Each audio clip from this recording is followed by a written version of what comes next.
Mangi muna tayo ng panalangin sa banal na Espiritu para po tayo bigyan ng panalangin. Sa ngalan ng Ama, ng Anak, ng Espiritu Santo. Amen. Halina, Espiritu Santo, punuin mo ang mga puso ng mga nananalig sa iyo at pag-alabin mo sa kanila ang apoy na iyong banal na pag-ibig. Ipadala mo ang iyong Espiritu at sila ay malilikha at sa gayoy mapaninibago mo ang mukha ng mundo. Panalangin tayo. O Diyos na sa liwanag ng Espiritu Santo ay tinuruan ang mga puso ng mga mananampalataya. Ipagkaloob mo na sa pamamagitan din ng Espiritu Santo ay ibigay namin kung ano ang wasto at makatarungan, at sa tuwinay magalak sa kanyang pagkilos na nakapagdudulot ng ginhawa sa aming loob, sa pamamagitan ni Kristo na aming Panginoon. Amen. Sa ngalan ng Ama, ng Anak, ng Espiritu Santo. Amen. So once again, magandang umaga, magandang hapon at tanghali, magandang gabi sa tatlong bahagi ng daigdig. Once again, sa ating mga, especially sa ating mga kapatid na mga OFWs, mali tayong maligayang Pasko at manigong bagong tuig, bagong tuig, 2021. Mga kapatid, dyan sa Luzon, sa ating mga kasama sa CFD, magandang umaga at maligayang Pasko at manigong bagong taon. Well, ating talakayin ngayong umaga patungkol sa ating pagunita o sa ating pagsilibrar sa last Sunday. Ating ginita, ating tinalakay ang patungkol sa pagsilang ng ating Panginoong Hesus. Bakit po mayroong fix na date at saka buwan, December 25, ginamit ang mga ang biblical foundation at saka mga standard na references, lalo na sa dictionary na nagpatunay na ang ating Panginoong Hesus ay na isilang sa December 25, December 25. So, sa ngayon, ating talakayin ang patungkol sa ating pagsilibrar na tinatawag natin na three kings, no? Diba? Yung in other words, Epiphany, pero common na nalaman natin ang three kings. So ating talakayan ngayon para po sa ating mga kapatid na mga kapwa Katoliko, lalong-lalo na sa ating mga kapatid na mga Katoliko na hindi pa nila alam. Then, noon ang ating pag-celebrar sa Three Kings, fixed ang date, January 6. Yan ang dahilan na mayroong isang awit na 12 days of Christmas, diba? From December 25 until January 6, yun lang ang ating pag-celebrar sa yung tinatawag natin ang Pasko ng pagsilang ng ating Panginoong Hesus. Tayo mga Katoliko, dalawa po ang ating pagsilibra sa Pasko, Pasko ng pagsilang, December 25, ng pinanganak ang ating Panginoong Hesus, at ang pangalawa, ang Pasko ng pagmuling na buhay, o yung sa amin sa Bisaya, Pasko na sa pagkabanhaw, yung resurrection of Jesus Christ mula sa mga patay. So, yun ang aming pagsilibra. So, sa ngayon, pag magsilibra tayo ng New Year is Friday, January 1. So, pagka Sunday, yun na ang ating pagsilibra sa Epiphany o kailan na ating kilala na natin na Three Kings. So, para sa dati natin pag-celebrar na fix ang date, January 6. So, Ano po ba ang ibig sabihin ng Epiphany? Kung tingnan natin, dictionary o kaya sa ating mga kung tingnan natin, Epiphania, the manifestation of Christ and the Gentiles as represented by the Magi, o yung mga sa Biblia, sa Matthew chapter 2 verses 1 to 12, mababasa natin sa Tourism English Version 3 wise men. So, mababasa natin. Pero sa salin ng Tagalog, mababasa natin pantas. Yung mga sa Bisaya is natulog ka mga malamon.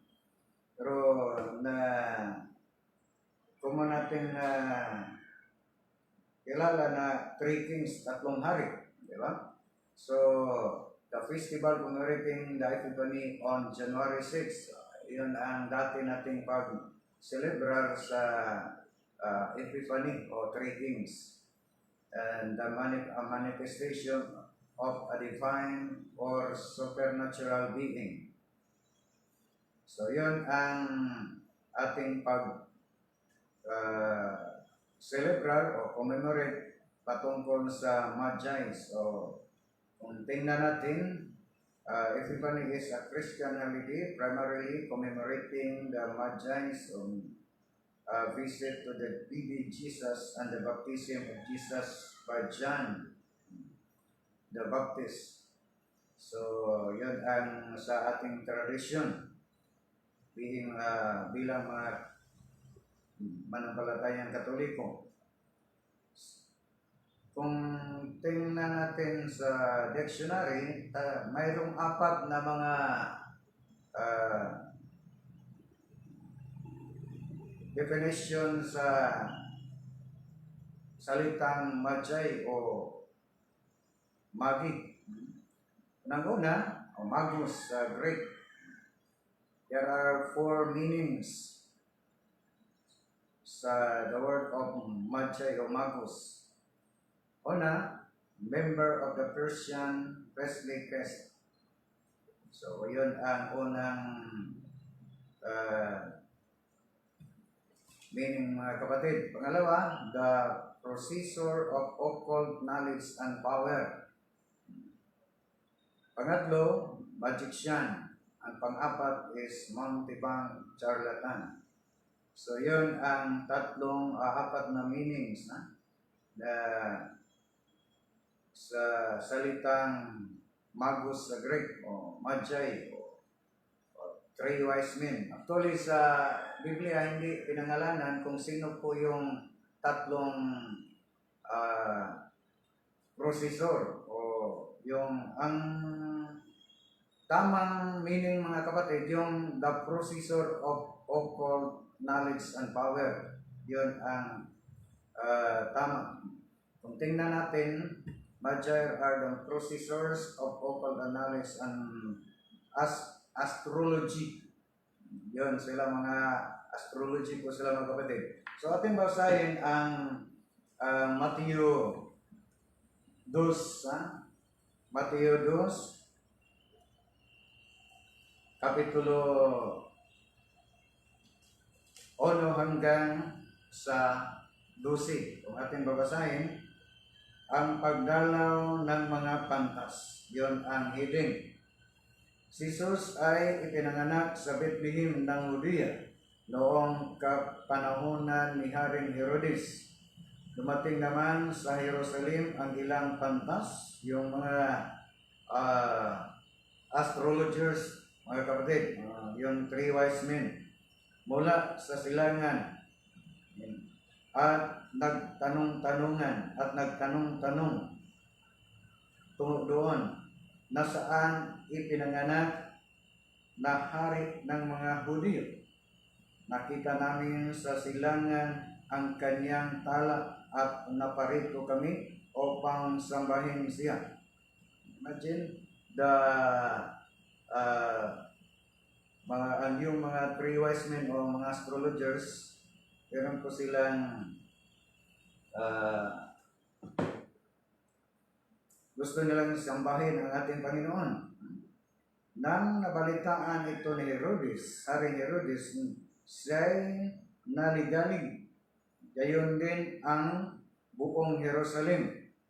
Kaya tinipon niya ang lahat ng punong saserdote at mga eskriba sa Israel at itinanong sa kanila kung saan ipinanganak ang Mesiyas. So, alam ni Herodes yung batang Jesus na ipinanganak ay isang Mesiyas. Medyo insecure si Herodes kay baka mayroon ng totoong hari ng Israel, yung Mesiyas. Baka mapalitan siya bilang isang hari ng Israel.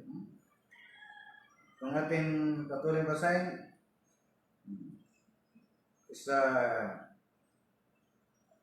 talata 5, sa Bethlehem po ng Judea, tugon nila ganito ang sinulat ng propeta, ikaw at ikaw, Bethlehem, sa lupain ng Huda, ay hindi nga huli sa mga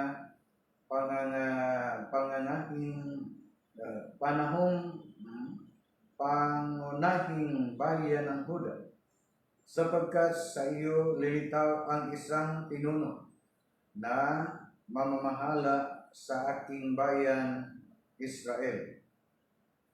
Nang mabati ito, lihim na ipinatawag ni Herodes ang mga pantas at itinanong kung kailan lumitaw ang tala at inalakad niya sila patungong Bethlehem matapos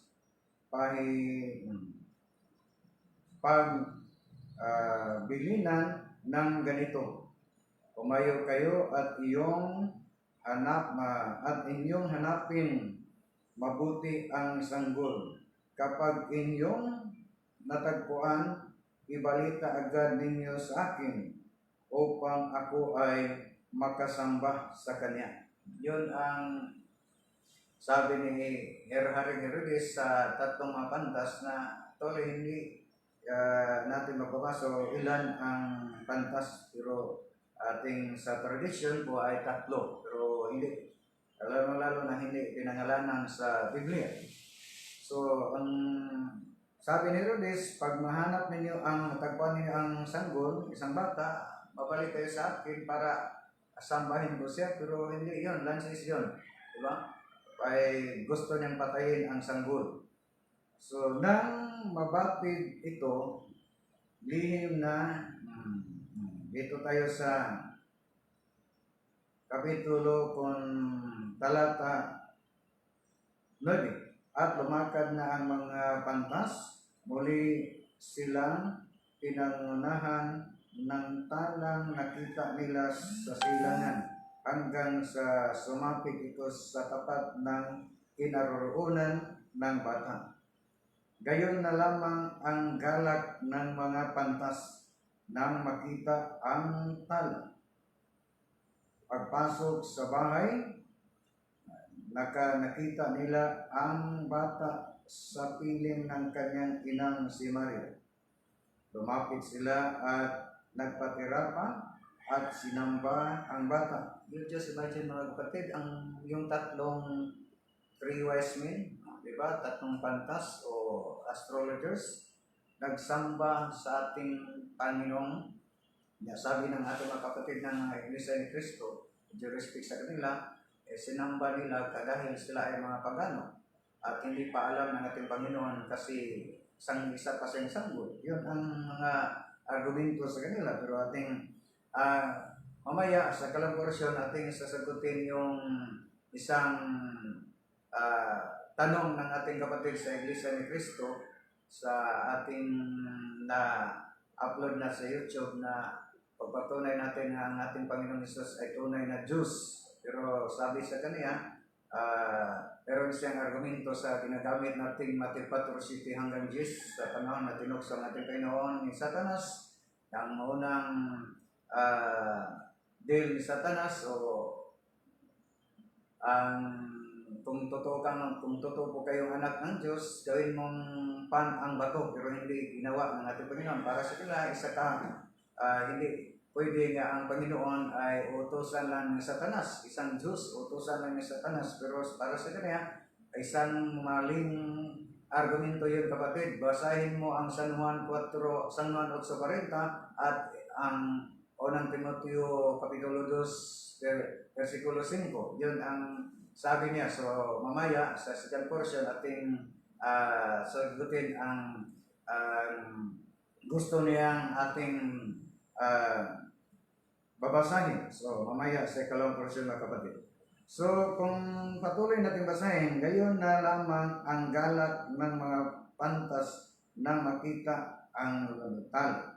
So, ang tatlong pantas, yung three wise men, nagsamba sa ating Panginoon. Diyan, lumapit sila sa napatirapa at sinamba ang bata. Binuksan nila ang kanilang mga sisidlan at inihandog sa kanya ang dala nilang ginto, kamanyang at mera. Nang sila'y pabalik na, sinabi sa kanila ng Diyos sa pamamagitan ng panaginip na huwag na silang babalik kay Herodes, kaya nag-iba na sila ng daan pauwi.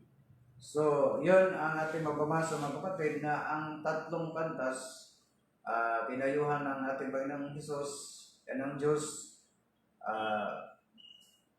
sa panaginip para hindi na sila babalik kay Herodes. Kaya hindi totoo na si Herodes ay sambahin niya ang sanggol, ang batang Hesus, kundi yung ating paggunita o pagselebra na sa buwan ng January, ang pagdebosyon natin sa Senior Santo Niño. So, yun, mga kapatid. Kung tingnan natin, mga kapatid, hindi pinangalanan sa Biblia kung sino po to yung tatlong pantas, o hindi mababasa natin sa Biblia at ilan ang pantas, pero sa tradisyon po natin, mga Katoliko, ay tatlo niya sa tradisyon na pangalanan na kilala natin sa ating tradisyon, na ang tatlong pantas mapabasa na natin sa Salmo, awit, Psalm, Kapitulo 72, at saka sa Isaiah chapter 60, verse 6, the number 3, based on the gifts, the transformation of astrologers into kings. So, yun ang mababasa na sa Lumang Tipan sa Awit, Kapitulo 72, versikulo 10, at saka Isaiah 66, 6. Pero sa ating tradisyon, hindi pa rin pinangalanan sa Lumang Tipan, pero may binanggit na mga astrologers, transformation of astrologers into kings, di ba? Pero sa ating tradisyon, pinangalanan ang tatlong three wise men. Yan ang dahilan na hindi lang po tayo Katoliko Bible alone, sola scriptura. Pero ang ating mga kapatid sa iba't ibang masikta, para sa kanila, ang final authority niya sa kanila ang Biblia. Bakit po? Dahil sila po ay isang mga produkto lang po sila ng sitas sa Biblia. So, ang simbahang Katoliko, ang Biblia ay produkto ng simbahang Katoliko, kaya walang ibang nag-compile sa Biblia para po natin magamit ngayon from 405 Domini sa Final Council sa Rome, na nideklara sa simbahang Katoliko na ang itong Biblia, itong na aklat, tawagin na Biblia o Bible, at ipikinalala sa mga early Christian, mga kapatid, sa panahon sa Council of Rome. So, sa tradisyon, ang tatlong tinatawag natin nakilala na three kings or three wise men, o na si Gaspar. Ano po ba ang dala niyang para ihandog o gift para kay Baby Jesus? Diba? Ang gold.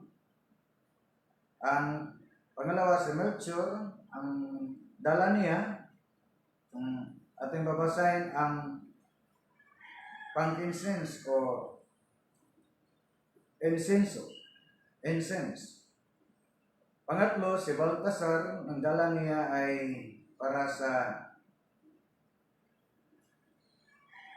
ihandog niya sa ating Panginoong Hesus ang myrrh. So yung tatlong mga dala nila mga kapatid, yung tatlong gifts na dala sa mga tatlong pantas o three wise men, kung tingnan natin, binuksan nila ang kanilang mga sisidlan at inihandog sa kanya ang dala nilang ginto, kamanya at mera. Yung ginto mga kapatid o gold, nag-symbolize po sa pagkahari ng ating Panginoon o kingship mga kapatid. So yun ang sa hula lang ng at sa mga propeta, lalo na especially ni propeta Isaiah, nihula na niya sa Isaiah 6:9 na isang sanggol, ipinanak ng isang babae, at siya po ang nandyan sa kanya ang kapangyarihan. So, isang hari nandyan sa kanya ang kapangyarihan. So, ang gold na dala ng ni Gaspar ang kapatid ay nagsymbolize ng pagkahari o kingship ng ating Panginoon. Ang pangalawa, kang Melchor, ang dala niya is ang frankincense o incense o incense. Nagsymbolize po sa pagka-Diyos ng ating Panginoon o divinity of Jesus. At kang Baltasar, myrrh o mera, ang nagsymbolize po siya sa pagka-mortal humanity. Yun ang dahilan ng ating Panginoong Hesus ay dual nature, both human and divine. Both human and divine, and then nasa kanya ang tatlo na sa Tagalog, hiyas mga kapatid, yung pagka-pari, sacerdote, pagkahari o king, o ang pagka-propeta. Pagka-propeta yung mortal humanity ni mga kapatid. So yun ang dala ng tatlong dahil na nakilala natin three kings, di ba? So, kung tingnan natin mga kapatid, ang gold nag-symbolize po sa pagkahari ng ating Panginoon, kingship. So siya po ang totoong hari. Yun ang mababasa natin sa ibabaw ng cross ng ating Panginoon, yun Jesus Nazarenos Rex Juderum. Jesus ay Nazaretnon na hari ng mga Hudyo. So, Andre, sa amin sa Bisaya, si Kristo po ay ang ating Panginoon Jesus ay totoong hari. Hindi po sa kanyang ugali ang kanang yung makamundo na hari na maghari-hari para sa amin sa Bisaya, maghari-hari. Hindi sa amin sa Bisaya, pagka-maalagaron. So, yun ang symbolize. The Melchor, frankincense, ang yung totoo na tunay na Diyos, 100% na Diyos ng ating Panginoon, symbolize sa divinity of Jesus. Ang myrrh, symbolize mortal humanity. Yung 100% na nandyan sa kanya ang totoong ugali, nature of man. Ang yung nature sa totoo na tao. So, dual nature. Sa amin, meron kaming dogma na hypostatic union. Both human and divine ang ating Panginoong Hesus. Kung tingnan natin ang Webster's Dictionary International Encyclopedia, Volume 2 sa page 136. Kung tingnan natin, Christmas, the origin of the Christmas story is based on the Gospels of Luke and Matthew in the New Testament. So, yun ang pagpapatunay natin na ang pagselebrar natin sa Christmas ang nandyan sa is a biblical, mababasa natin sa Biblia, mga kapatid. So, kung tingnan natin, mga kapatid, dito tayo sa divinity of Jesus. Ang lahat ng mga ebanghilista, ebanghelyo from St. Matthew, St. Mark, St. Luke, at saka St. John, at saka ang mga epistola po ni St. Paul nangangaral, nagtuturo na ang ating Panginoong Jesus ay totoong Diyos o tunay na Diyos. Walang isang apostol na nagsabi o nagsulat na ang ating Panginoong Jesus ay hindi Diyos, tao lamang. Diba? Mamaya ating sagutin sa ngayon na lang, ating sabi ng isang, kung tingnan natin mga kapatid, ang isa sa ating mga kapatid ng Iglesia ni Cristo, siya po ang tanong sa atin. Basahin mo ang Matthew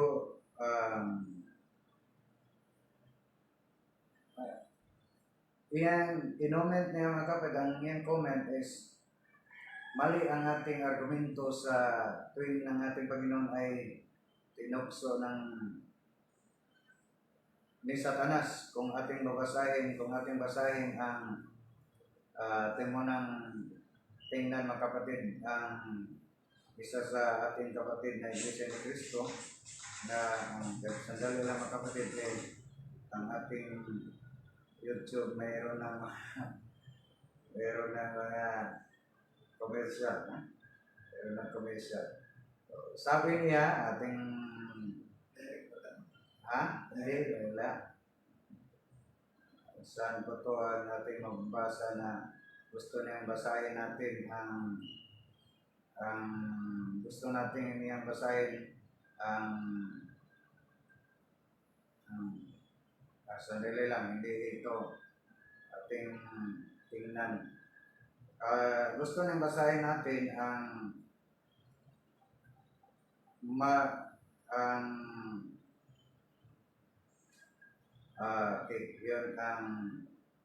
gusto niya basahin natin ang San Juan 8:40. Sabi niya, mali ang ating argumento sa Matthew 4:7. Gusto niyang ipabasa natin, sandali lang. Ang gusto niyang basahin mga kapatid, pabasa natin. Sandali lang kay ating tingnan kung nasaan na po yung message niya. Hindi na natin, basta atin yung palimutan ko na saan. Sandali lang. So, atin mo nang basahin mga kapatid ang Matthew 4. Kung tingnan natin ang Matthew 4:7 hanggang 10, ating babasahin. Sa panahon ng ating Panginoon ay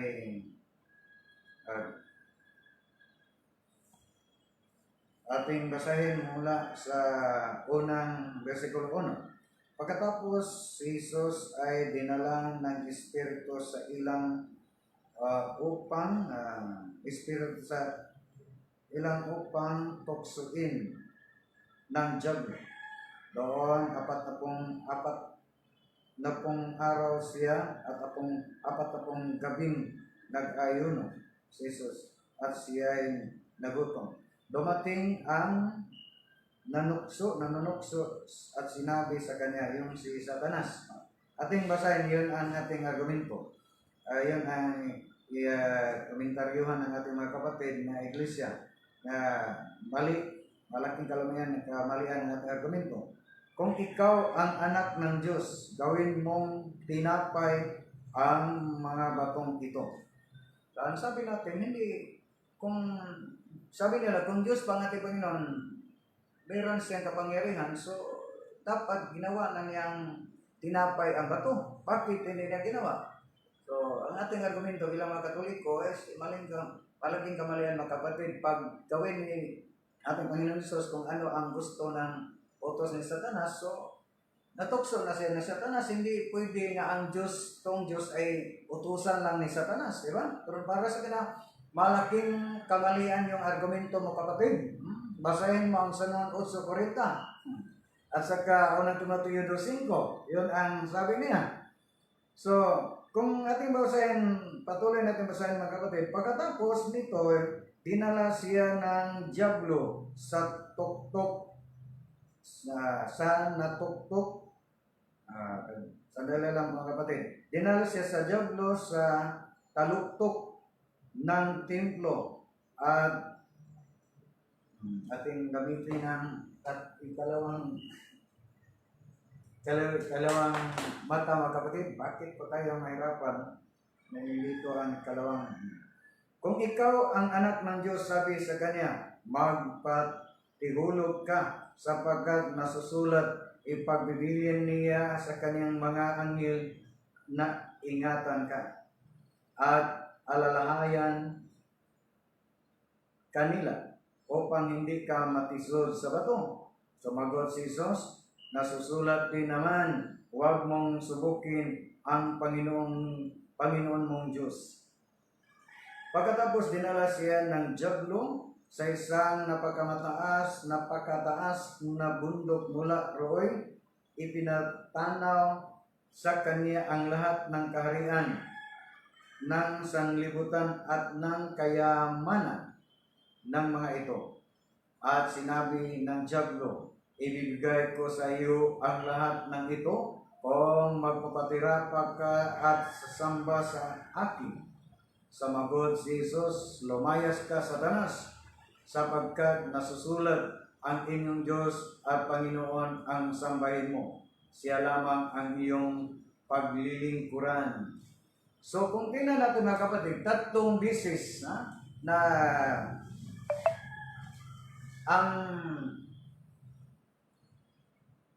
tatlong beses na tinukso ang ating Panginoon. Last option ni Satanas, ang inaangkin ni Satanas ang mga nalilikha dito sa mundo, di ba?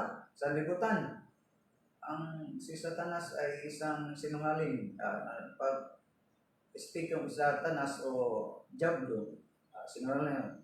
San Juan 8:44, siya po ang ama ng mga sinungaling. So, inaangkin ni Satanas ang mga sa bagay pa o sa ang mga kapatid, inaangkin ni Satanas ang hindi sa kanya at ibibigay niya sa may-ari, di ba?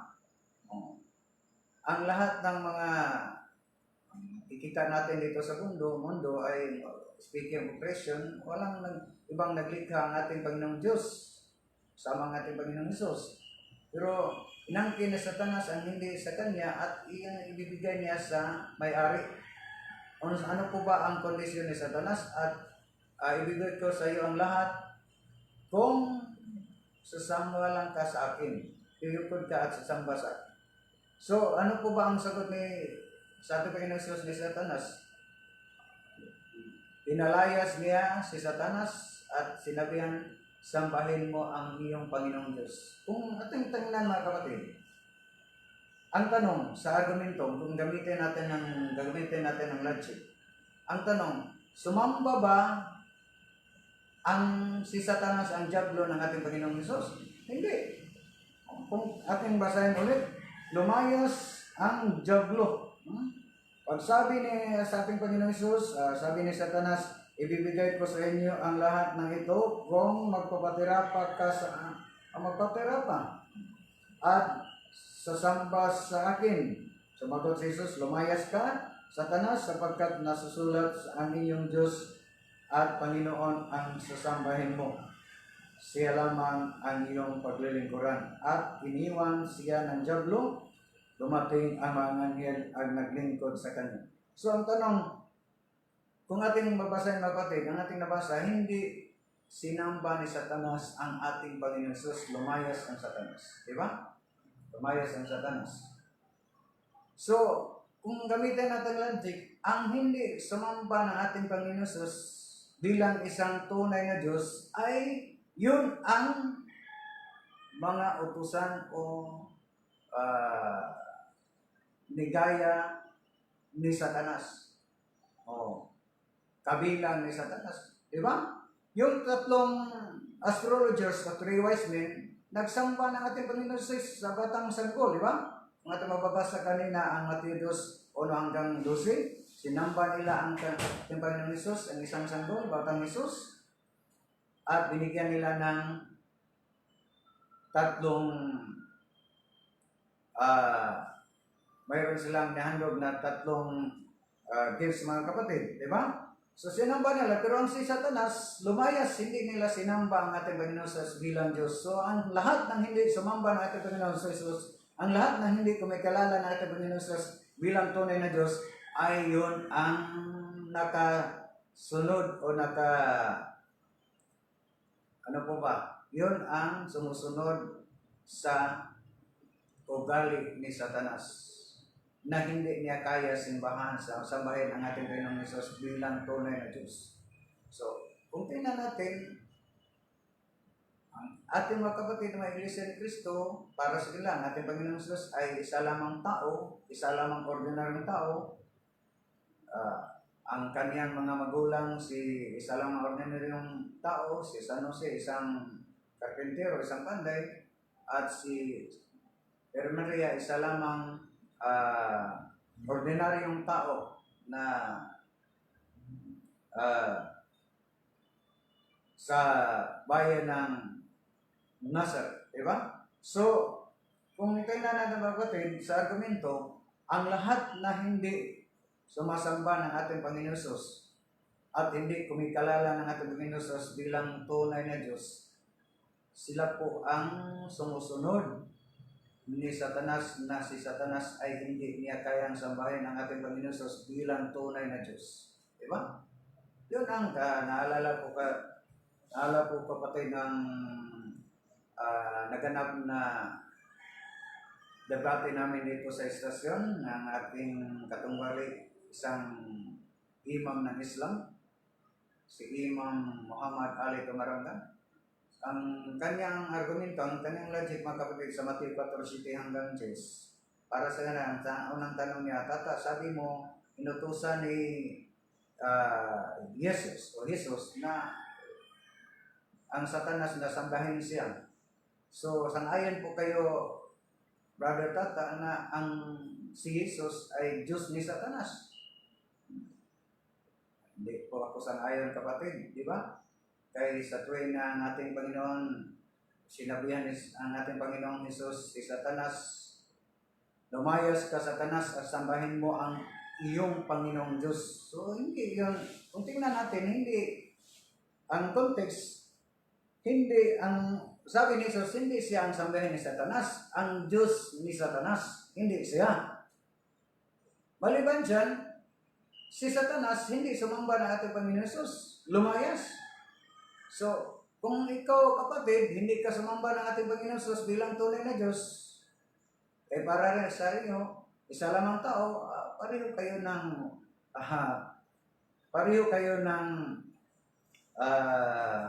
panampalataya ni Satanas, na ang tingin ni Satanas ng ating Panginoon Jesus ay isa lamang tao. Di ba? Yun ang dahilan na hindi siya sumasamba ng ating Panginoon Jesus. Pero kami bilang mga Katoliko, kinikilala namin ang Panginoon Jesus na tunay na Diyos, 100% at tunay na tao. So yun mga kapatid, na ang sabi ng ating kapatid na imam sa Islam, bakit po tayo napunta na po tayo ni Satanas, ni Diablo? So yun ang ating isas gagamitan nito mga kapatid, na ang ating Panginoon Jesus ay umaamin na siya ay tunay na Diyos. Sabi niya, sambahin mo ang Panginoon mong Diyos. Diba? Pero si Satanas ay hindi niya kayang sambahin ang ating Panginoon Jesus. So, sabihin ko ulit na ang lahat ng hindi kumikilala at sumasamba sa kumilala ng ating Panginoon Jesus na tunay na Diyos at hindi nila kaya simbahin ang ating Panginoon Jesus bilang tunay na Diyos, sila po yun ang mga sumusunod o mga kabilang ni Satanas. Kaya si Satanas, hindi niya kaya sambahin ang ating Panginoon Jesus, lumayas. Kaya hindi po siya naniniwala na ang ating Panginoon Jesus ay tunay na Diyos. Yun ang ating argumento, mga kapatid. So, patuloy tayo mamaya, mga kapatid. Mag-break muna tayo. Patuloy tayo ating talakayin ang tatlong years ng ating Panginoon Jesus, ang pagka-hari, ang pagka-Diyos niya kanya, at sa pagka-tunay na tao, mga kapatid. So ating talakayin mamaya at ating babasahin ang pinababasa ng ating kapatid na Iglesia ni Cristo, ang San Juan 8:40 sa San Juan 8:40 at sa unang Timoteo 2:5 ating babasahin mamaya para po natin mabigyan ng paliwanag ang ating kapatid, lalong-lalo na sa ating mga kapatid ng mga Iglesia ni Cristo na nagtuturo na si Cristo ay hindi Diyos, ay para sa kanila ay usa lamang tao. Maraming salamat. Huwag ka nang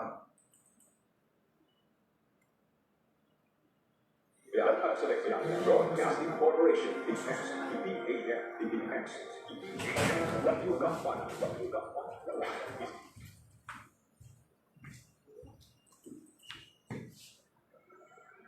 Datang Selekta Broadcasting Corporation presents PBAF Philippines.